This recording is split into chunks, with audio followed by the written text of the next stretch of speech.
৫৭ জন officer মারা গেল এবং পুরা বিডিআর পিলখানা যখন একটা হত্যাযজ্ঞ, তখন সারা বাংলাদেশের অন্যান্য যারা আর্মি যারা ছিল, যে যেখানে যে ক্যান্টনমেন্ট থাকেন, they are just silent for what. আমরা অতীতে আরো কয়েকটা এরকম ঘটনা এবং বিভিন্ন সময় আপনিও অবগত, সাধারণ মানুষও জানেন যে ২৮শে অক্টোবরের একটা ঘটনা ঘটেছে, শাপলা চত্বরের ঘটনা ঘটেছে।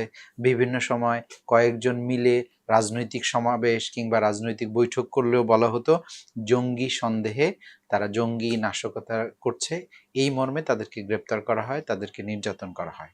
যদি তাই হবে, রাষ্ট্রের বাহিনী যদি এত শক্তিশালী, এত তৎপর, এত দক্ষ হবে, প্রশ্ন থেকে যায় তাহলে এই ৫৭ জন অফিসারকে যখন মারা হলো, এর পূর্বে এই প্ল্যানটা কি সরকারের দক্ষ চৌকস বাহিনী তখন বুঝতে পারেনি? হয়তো সার্বভৌমত্ব রক্ষা করতে পারেননি। আপনার দেশের যে ডিজিএফআই আছে বা অন্যান্য গোয়েন্দা এনএসআই আছে, আরো ইন্টেলিজেন্স আছে, র্যাবের ইন্টেলিজেন্স, নানান ইন্টেলিজেন্স আছে, এবং তাদেরকে মারছে কিন্তু তাদের লোকেরা নাকি বিডিআরে মারছে। ভালো কথা, আমি ওই বিতর্কে যাচ্ছি নাকি মারছে, মারা গেছে লোকগুলো, এটা সত্য। তাহলে এই গোয়েন্দারা কি করছিল?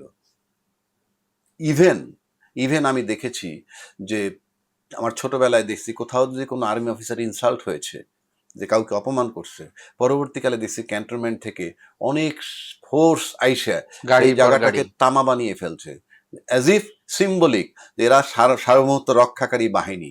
এদের নিরাপত্তাই যদি না থাকে দেশে, তাহলে দেশ নিরাপদ রাখবে কেমনে? ছোটবেলায় দেখছি, এটা ছিল বক্তব্য। আর আজকে যখন ৫৭টা অফিসার মারা যায়, আমরা তো পরবর্তীকালে রিপোর্ট পাইছি, কেউ ঘোংরাইতে ছিল, কেউ অবস্থায় ছিল, কেউ আহত তার অবস্থায় ছিল, পরিবার সহ, তার ওয়াইফ সহ। পরিবার সহ নানান অবস্থায়। ইভেন পরিবারের সাথে অনেক অশালীন আচরণ করা হয়েছে, সেটা আমরা আমরা তো আর দেখি নাই, বাট নিউজ আসছে। নির্বিকার বাকি অংশ সেনাবাহিনীর ৫৭ জন অফিসার মারা গেল এবং পুরা বিডিআর পিলখানা যখন একটা হত্যাযজ্ঞ, তখন সারা বাংলাদেশের অন্যান্য যারা আর্মি যারা ছিল, যে যেখানে যে ক্যান্টনমেন্ট থাকেন, they are just silent for what? This is my question. তা আপনি যখন দাঁড়ায় দাঁড়ায় আপনার সার্বভৌমত্ব নষ্ট হচ্ছে, তাকায় তাকায় দেখেন, তখন ন্যাচারালি কোশ্চেন মার্ক আসে। তার সাথেই প্রশ্ন আসে এগুলা, যে সিভিল গভর্নমেন্ট, এটাও তো রাজনৈতিক সরকারের অধীনে হয়েছে। সুতরাং আমার কাছে কোশ্চেন মার্ক। আমি আমি ব্যক্তিগতভাবে সেই আস্থায় এখনো যেতে পারছি না।